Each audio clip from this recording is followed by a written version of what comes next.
الحمد لله الذي أنزل على عبده الكتاب ولم يجعل له عوجا قيما لينذر بأسا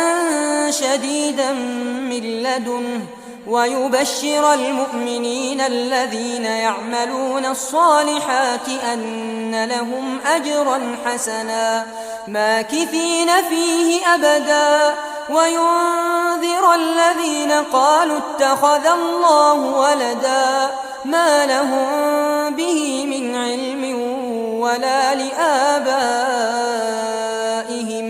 كبرت كلمة تخرج من أفواههم إن